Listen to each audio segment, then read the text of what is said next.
What's up, Moonwalkers? This is Joshua Wolfe, the guest host on this video, and this is the Xscape Plan Part 5.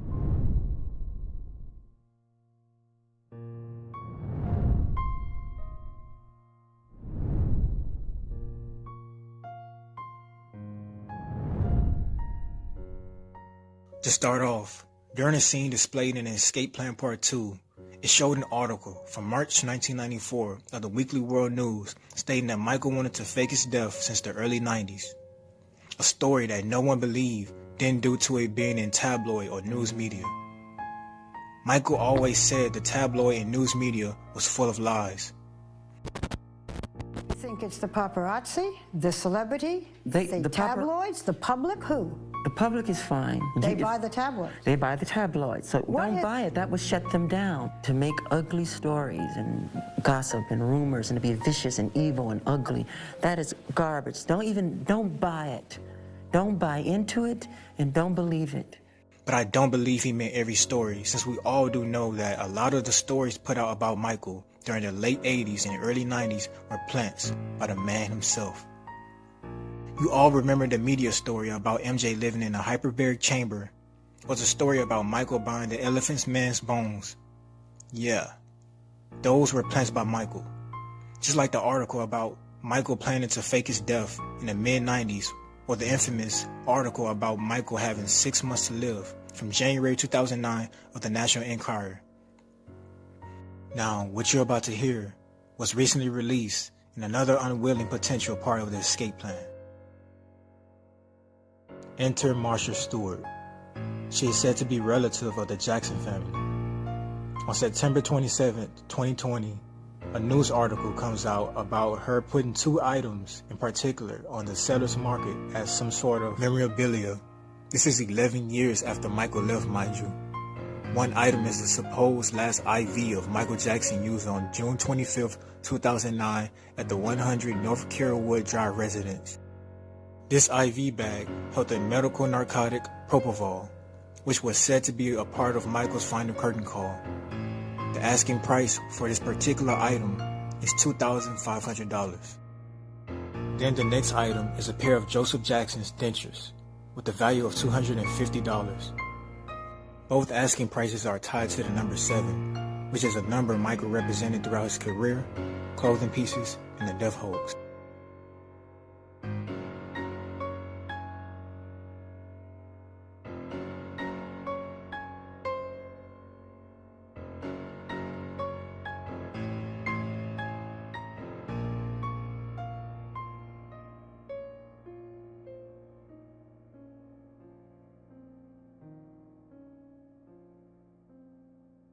As for Marsha Stewart, she is not a key player in the death hoax, and according to sources, was not the original holder of the IV bag or the dentures.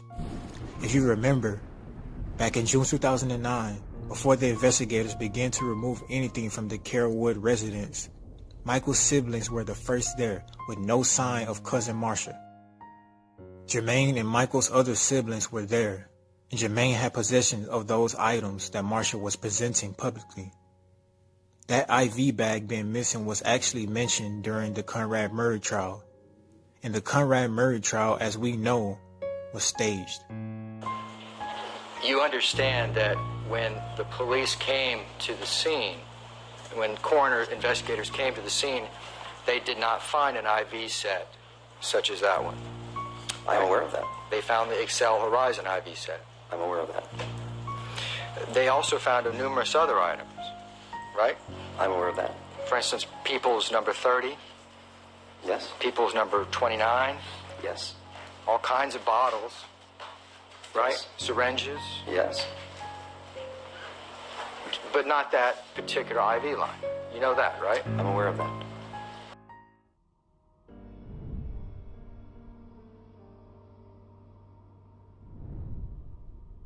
During the year 2008, Michael spent the year planning for production of an unnamed set of movies, a concert series entitled This Is It, and a clothing line.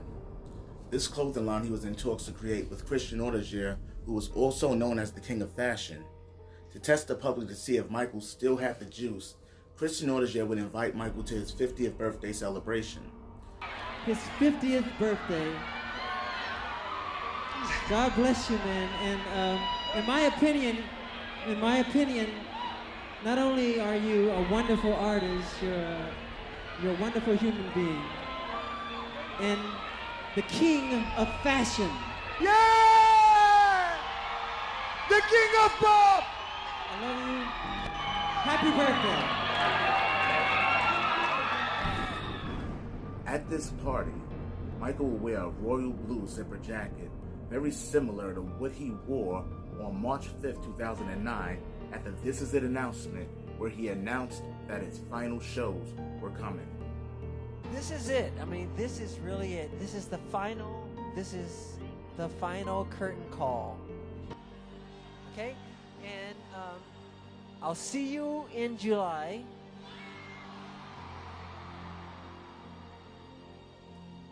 Now, I'm pretty sure you're asking, how are these two shirts that you see here on the screen relevant to the story?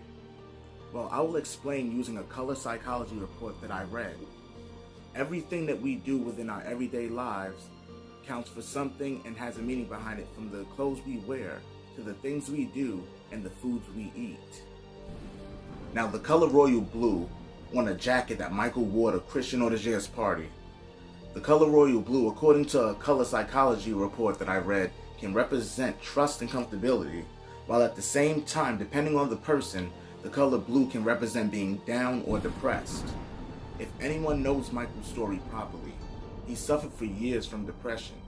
Mild depression in the 1990s, acute depression after 2003's raid on Neverland Ranch, and severe depression after handling abuse by the police and fighting for his life in a trial set to take him down for something that he didn't do. Now, the color black on Michael's shirt, according to color psychology, symbolizes fear, angst, distrust, and even death. There's more to the representation of this color, but let's just move on with these four things. Now, the significance between both the royal blue and black jackets is that the blue jacket was worn during the beginning of a new adventure that he had fears about completing, knowing that he planned on leaving the following year in 2009. He had the deal with Christian Audigiers aligned with This Is It, and according to sources, the deal Michael made with Christian Audigiers was reportedly worth $25 million, which is another tie to the number 7.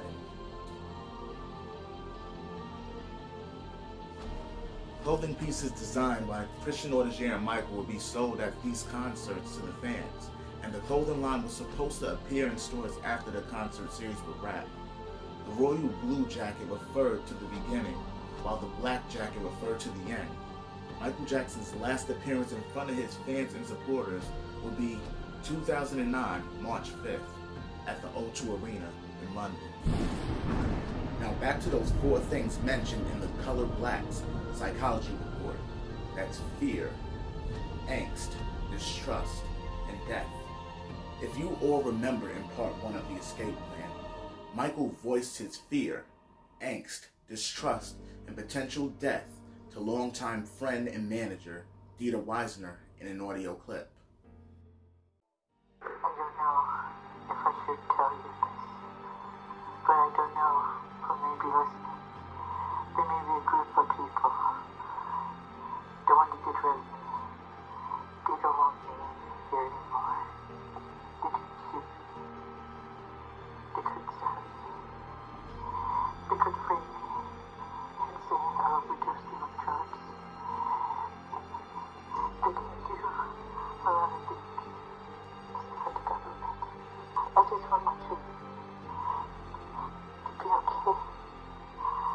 My name is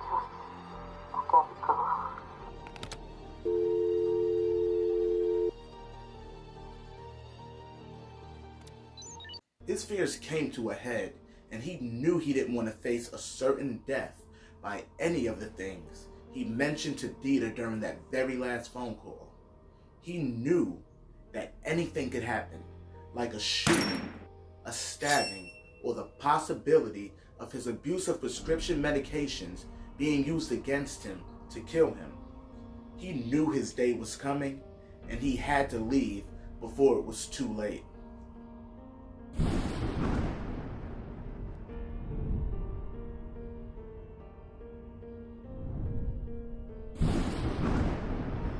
Now, the Xscape album was Michael's last posthumous musical release. Now, this album featured 2 songs that has major points of reference throughout the death hoax. One is A Place With No Name, which I did a video about, so be sure to check it out if you have not as of yet. And the other song from the album is called Xscape, which is the title song from the album. Now, going back and revisiting the song and the lyrics, they gave the obvious information. Allow me to read some of the lyrics from the chorus. Escape, gotta get away from a system loose in the world today. Escape, the pressure that I face from relationships that's gone away. Escape, the man with the pen that writes the lies that hassle this man. Escape, I do what I wanna, cause I gotta face nobody but me. Here's my interpretation of some of the lyrics from the chorus. Now, the first line of the chorus states that Michael has to get away from a system that's loose in the world today. What he is referring to is the corrupt government system worldwide. The government he had the most issues out of was the US government. This takes us back to something I said earlier on. Michael, as we know, was abused by the American justice system, which tried to pin the label of a pedophilic monster on him by having him investigated for 10 long years, setting up a raid on the Neverland property, having him arrested and having police physically abuse him while in their custody, then onto a trial set to lock him away forever. But if you remember, in the audio, Michael said that this was bigger than the government, so who would have been after him? Some say Michael was referring to the elites or the Illuminati, and the tree of elites would be rattled through the guise of Sony exec Tommy Mottola, who Michael decided to expose at 2 different rallies between the US and Europe in 2002. Now, in 2002, when he exposed this, the following year is when all hell would break loose and the floodgates were opened for an attack on Michael as a whole. They tried to destroy his character by this point, then tried to get him locked away forever. Since they couldn't do that, Michael knew what was coming next, and the only thing Michael could do was eventually escape after many years of planning and thought. Another line from the chorus, Escape, the man with the pen that writes the lies that hassles this man. Now, this line takes a clear shot at the media, despite Michael used the media and gave the media some of the stories put out about him in the past, but any of the stories outside of what he allowed went way too far. A lot of them were just blatantly disrespectful, even giving him the name Wacko Jacko. Now, the Wacko Jacko story is highly tied to the Paul McCartney and ATV purchase, which I spoke about in Michael Tried to Warn Us Part 4. If you haven't seen it, then head back and check it out. Now, issues of race and national identity came into play against Michael Jackson sometime in 1985 after he purchased the ATV catalog before Paul McCartney could do it. Michael, a young black American at the time of purchase, was pitted against a white artist of high regard who was well respected under his identity as a British citizen. The Daily British News report called The Sun praised Michael previous to that ATV purchase. After the purchase, The Sun would be the very first news publication to call him Wacko Jacko. Despite Paul McCartney didn't put that particular name out against Michael, the name would be put out on Michael on his behalf. Even now in 2020, 35 years later, the name is still sticking and on every headline. Michael would ask to be referred to by his correct name, and the headlines over time with that derogatory term would continue and would get even worse. I honestly don't know how Michael was able to endure this as long as he has without flipping out and going berserk against the media, but eventually the same media that would disrespect Michael would be the same media that aided Michael in his escape. The Xscape Plan is a journey back to the past of '09. To save Michael's life was the moment he bathed in his own time. Every corner of the story makes his fans want to know, just where on the planet did Michael go? Though we know he is alive and try to understand the truth of what's hidden in the sand, this is the story, in all of his glory, the tale of the escape plan. Thank you everybody who tuned into this video, and thank you to Josh and Hazey for providing their voices on this video project.